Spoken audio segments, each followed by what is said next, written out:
I know that most of us want to be informed citizens, but it feels daunting to try and dive into the world of cable news. This week's podcast is called What Could Go Right, and hosts Zachary Karabell and Emma Varvaloucas take on the issues of the day with a less gloomy outlook. I'm Andy Smiley, the Friendly Podcast Guide. I'm a mom who has used podcasts to fight the boredom and loneliness of motherhood, and now I want to help you find a podcast that can do the same thing for you. It can be overwhelming to try and find a podcast you'll enjoy in the thousands of shows that are out there. That's where I come in. My episodes are short, and they answer all of the questions you'll have about the podcast, so you'll know if it's a good fit for you or not. I'm here to help you find a podcast you'll love without wasting your time. Now, let's talk podcasts. Zachary and Emma describe the show like this. What if, instead of being on the brink of disaster, we're on the cusp of a better world? No one can deny the challenges the world faces, from pandemics to climate change to authoritarianism, but pessimism and despair are too easy a response.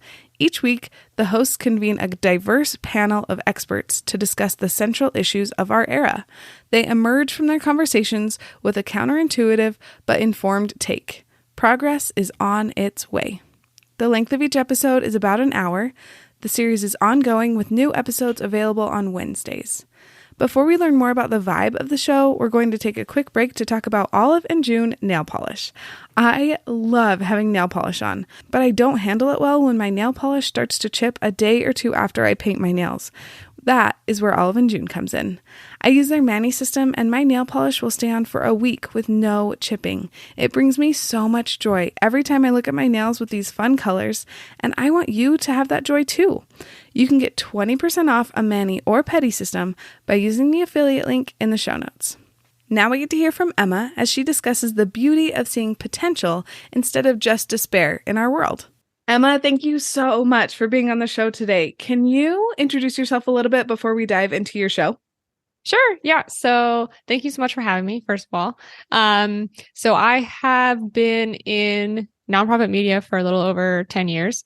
Right now, I'm the executive director of the Progress Network. And as part of that, I co-host What Could Go Right, which we're going to talk about today, the podcast. Before then, I was working for many years at a magazine and digital outlet called Tricycle, which is a Buddhist publication. So I am a practicing Buddhist. I was in Buddhist journalism for a long time, did a couple of books along the way, and still help people, write and edit and things like that. And now I'm with the Progress Network. Wow. So the Progress Network, I think we'll get to. So maybe I'll leave that out for now. Okay. Yes. That's like a perfect teaser for later. So why did you start What Could Go Right? Like, what made you want to start this with your co-host? Yeah, so it's a initiative from the Progress Network, and the Progress Network was founded by Zachary Karabell, who's a co-host of What Could Go Right. So he started the Progress Network because he felt like there is a need in the media environment for a kind of organization that was bringing constructive ideas and constructive people and a constructive outlook on the news together. I think, everyone can relate to the fact that like the news right now is just like a fire hose of negative information. And it can be. Yeah. Every time I say that, people are like, yeah, I feel that. And some of that is because of like, I think mistakes the media is making, and some of that is just the nature of the beast. And in that, really strong zeitgeist of cynicism and negativity, he felt like we needed an antidote to that because he felt like the more we assume that society is going to go to hell in a handbasket, the more we're probably upping the probability that it will. So he started the Progress Network back actually in the midst of the pandemic. And when we started as more of like a news collector, an idea and people collector. And then as like things started to go along, we were sort of, seeing what people were responding to. We realized that there was a pretty big positive response to original content. So we started the newsletter, which goes out weekly now to around 60 or 70,000 people. Wow. And then we started the podcast. So they're both called What Could Go Right. And What Could Go Right, the podcast, is every week. We do have seasons, so it's not every week out of the year. I think we would all perish at that workload. But it's every week when the season is active, and the format is essentially about a half-hour interview with a guest who's an expert in their field. But we're coming to whatever topic it is, even if it's a difficult topic like the American economy or the American worker or the overclassification of government documents. Like, we're coming to it with a constructive perspective. And then after that, Zachary and I do a little news back and forth of good news you might have missed, because it's very easy to miss good news that's going on in the world. That sounds lovely.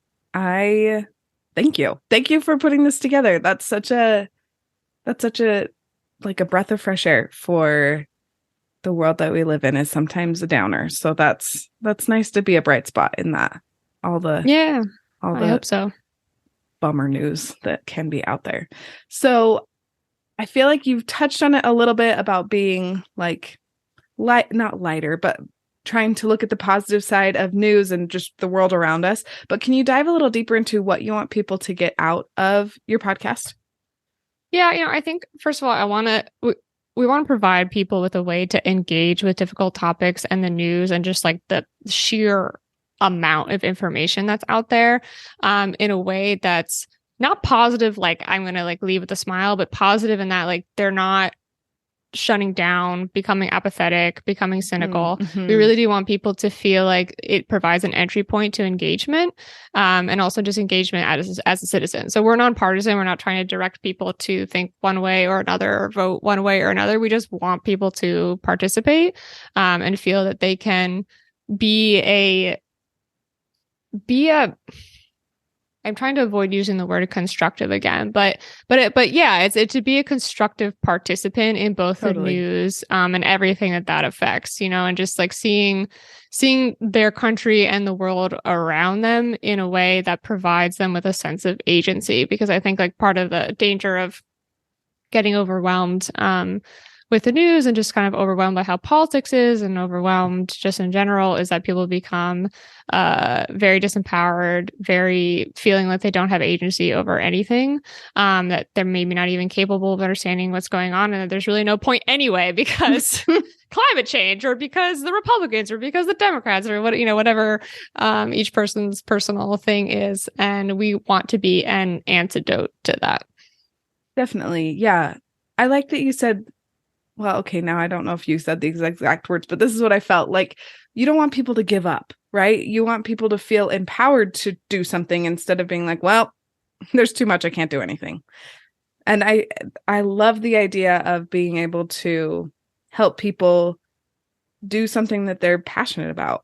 And sometimes it's hard to do that when you're overwhelmed by everything. But if you can see that these bad things are happening, but there's a way to improve it, or there's a way to help at least the people that are in the bad situation, I think that will help. That helps people to recognize that they have the power to change it or help it or do something positive. So that's fabulous. How would you describe the vibe of your show? I would say that the vibe is, I'm going to say intellectual, but not boring. And intellectual while it's still being nourishing. We also try very hard not to silo information, meaning that it's kind of hard to find podcast shows that will talk about politics seriously, right? And we'll talk about something like the environment or the economy seriously, but we'll also have people come on and talk about their faith. We'll have, people come on and talk about how to live a happier life, talk about psychology. So I would put that in there as well. Let's say multivariant. I don't know if that's the right word. multi-perspectival. I'm just making up words now. Let's say it's broad. Okay. Yes. So yeah, well, you're informing people about the world around them, but you're doing it in a way that's not like you're sitting in a class and trying not to fall asleep, is what it sounds like. Yeah, and also like we were talking about before, that's not going to make them want to give up. There's lots of things that are informative out there, but when you come out of it, you're like, oh, like, you know, like maybe you curse a little bit. And we're trying to inform people and educate you without also bringing you to the point of despair. Definitely. Well, I appreciate that. And I'm sure that my listeners do too. So thank you. So I'm going to ask you what your favorite episode is, or maybe like type of episode or part of your episodes. But before I do that, can you tell me where can people find the podcast, the newsletter, the Progress Network, all of that? Yeah, for sure. So our main site is theprogressnetwork.org, and everything stems from there. So you'll find the newsletter sign up there. You'll find the podcast there. The podcast in particular is theprogressnetwork.org/podcast. And then the podcast is also on basically all of the podcast platforms. So whatever your favorite platform is, Amazon, Spotify, Apple, one of the other smaller ones, we are there. So you can also just search the name What Could Go Right. Fabulous. And are you guys on social media? Yes, we are everywhere. We're like the water or the wind. Yeah, we're on Instagram, we're on Twitter, we're on TikTok, we're on even LinkedIn, we're on Facebook. I feel like we're on YouTube. So if you search the Progress Network, we should come up. And the handle in particular is at Progress NTWRK across all of the platforms. So fabulous. I will make sure to link all of that in the show notes so that people can go directly where they want to go, find you in their preferred medium.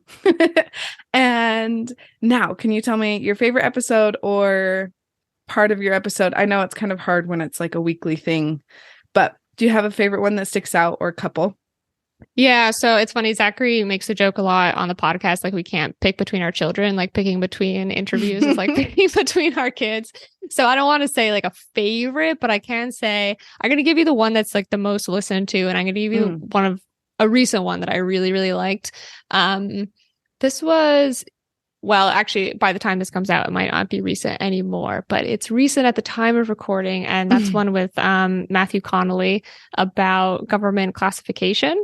And I think it's a really good example of what we were talking about previously, because we're talking about a topic that's actually kind of dark. It's like sheer billions of documents that the government has classified that they're essentially hiding from us. Sure. That we can't see what happened, even, things that happened 50 plus years ago. And so we get into how that happened, what's going on now, what if any solutions there are to that. But we approach it in a very positive way, weirdly enough. So I recommend that. And if you're less of like a politics, government kind of person, I can't remember which season it is, but our episode with Arthur Brooks, who's a psychology professor at Harvard, I believe, is our most listened to episode of all time. And he talks about how to find meaning in your life, often in ways that are counterintuitive. It's usually the opposite of what people just do Sure. by their nature and habit. So I'm gonna give those two the recommend. I love that. Okay, I will make sure to link those as well so that people can find them, because I'm sure, well, I know I want to listen to both of those. They sound fascinating. And so I'm sure my listeners will want to too. Because my podcast is for moms, I like to ask, is your podcast okay for little ears, like driving carpool, or is this more of a headphones podcast? I don't think that there's going to be any. I think it's going to be above a lot of little ears' heads. Sure. And I don't think that we say, actually, I will say that we do discuss things like drug laws, psychedelics. Sometimes those topics do get brought up. So it's not like we're promoting drug use, but those topics are there. There's definitely no cursing, no inappropriate language, no inappropriate topics really. But they are adult topics in the sense that we are talking about issues of the day. Sure. Okay. So it sounds like you're probably clear to listen with kids around, but you might want to double check the heading if it's to make sure it's not something you want to talk to your kids about if they have a question or something like that. Yeah. I think like we're pretty in the clear. I feel like if your kid is listening in and at the age where they can understand the conversation and ask about it, like your kid's pretty intelligent, and it's probably time to talk to them about some of that stuff anyway. True. I'm not a mom though, so everyone make your own wisest, best decision. Definitely. Yes. And that's truly why I asked that question, because every parent is going to parent differently, but getting a little bit of information is always makes it easier to make that decision. So thank you. Is there anything else that you want to add that we haven't touched on yet? I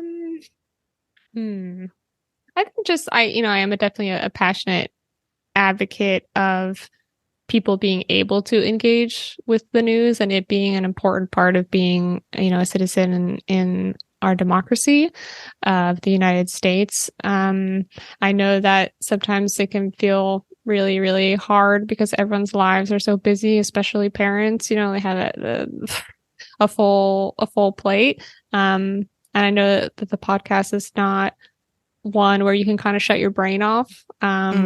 So I'm gonna advocate for making space in your life for intellectual thought as a responsible citizen of democracy. That's going to be my final message. I love that. And truly, as a stay-at-home mom myself, I need that. Like, I need to use my brain for something other than like, what load of laundry are we on? Or like, what are we having for lunch? It's nice to engage my brain in something that feels meaningful, and not that like lunch isn't meaningful, but it feels a little mundane. So being able to think about something that can like make me really think and like ponder is always welcome for me. And, I don't always have time to do like 5 of those podcasts in one day, but I can do like 1 or 2 at least a week. So I'm grateful for that opportunity to engage in like being a citizen of the United States, but also just being a citizen of the world. I love that. I'm going to pitch that. Given what you said, I'm going to pitch it as it's an easy way to do that. Just half an hour, 45 minutes. Perfect. Well, thank you so much. And I cannot wait to introduce you to all of my listeners. Thank you so much for having me. Thank you for listening to this episode. If you know someone who could use what could go right in their life, will you share this episode with them? Also, if you want to have fingernails that bring you joy, get 20% off an Olive and June mani or pedi system by using the link in the show notes. Talk to you soon.